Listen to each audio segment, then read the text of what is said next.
Tuesday of this week, September 29, many of us marked 128 years that one of the greatest economists, philosophers, and political thinkers of modern times, Ludwig von Mises, was born.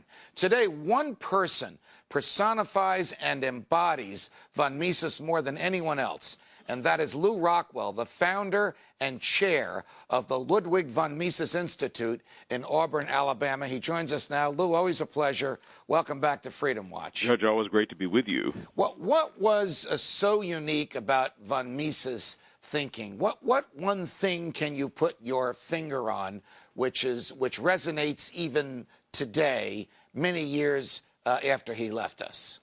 Well, I think, first of all, his spirit. He never compromised. He went straight ahead, whether he was opposing communism, whether he was opposing Nazism, whether he was opposing Franklin Roosevelt's New Deal, or any aspect of the government running the economy. Mises was a great economic scientist, as you note, and a great classical liberal, a great champion of freedom in all spheres of human life. And he was the first one to show that anytime the government's involved in the economy, in any aspect, it makes us poorer, makes us, of course, less free, and that if it's a battle that we all must wage, we can't leave this up to others, whether this is under Bush or Obama or previous guys. Mises really was a great champion of freedom, and he never was stopped. It doesn't matter, again, Nazis, communists, and he was, by the way, the first one. We're thinking of how well Ron Paul's book is doing these days, and the Fed.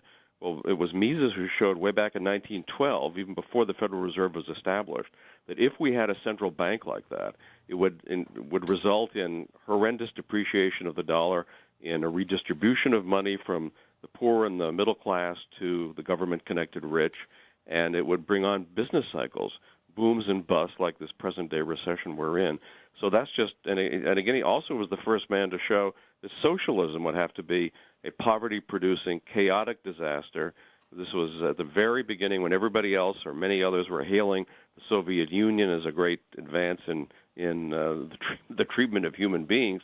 He was the one who showed that it would have to be, in effect, a concentration camp, and as we know, that's what it turned out to be. One of my favorite statements from von Mises is the very, very simple and crystal clear: government is essentially the negation of freedom. And when you think about it, Lew, everything government does, it either forbids or it compels. Now, some things it forbids, like murder and rape and robbery, are good. Some things it compels, like conformity to certain standards and giving much of our property to it, are bad. But the crystal clarity of that statement is a truism that no one can really dispute. I also like his definition of government as beating, hanging, killing. Now, sometimes those things may be, as you say, murderers or whatever. In self-defense, one can engage in killing, but that's what government is. I mean, government is the institution that if you refuse to pay your parking ticket and sufficiently resist paying your parking ticket, claims the right to kill you.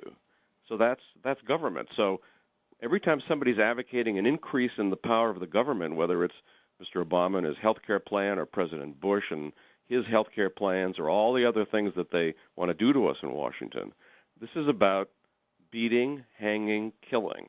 And do we want more of that in society, or do we want less of it? That's the great question. And of course, Mises always said less. Why is Austrian economics, why is the concept of the free market, why is smaller government and less government so popular today among so many young people, Lew?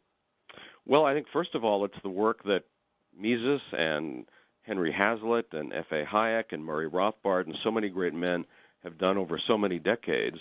And, of course, then there's Ron Paul. It was the Ron Paul movement and the revolution in his presidential campaign that really ignited a prairie fire among young people. I've never in my whole life seen anything like it, and it's growing. It didn't stop with his presidential campaign. Wherever he goes in this country, young people flock to him. They're reading his books. They're learning about Austrian economics. They're reading Mises. They're reading Rothbard and Hayek and everybody else. They are a very smart and educated bunch, despite everything the government has tried to do to us with the public schools. Lou Rockwell, thanks very much. Thank you, Judge. You can catch today's show on foxnews.com/freedomwatch and on Sirius 145, XM 168, or online at foxnewstalk.com at 6 p.m. Eastern on Saturdays. Until the next time, stay free.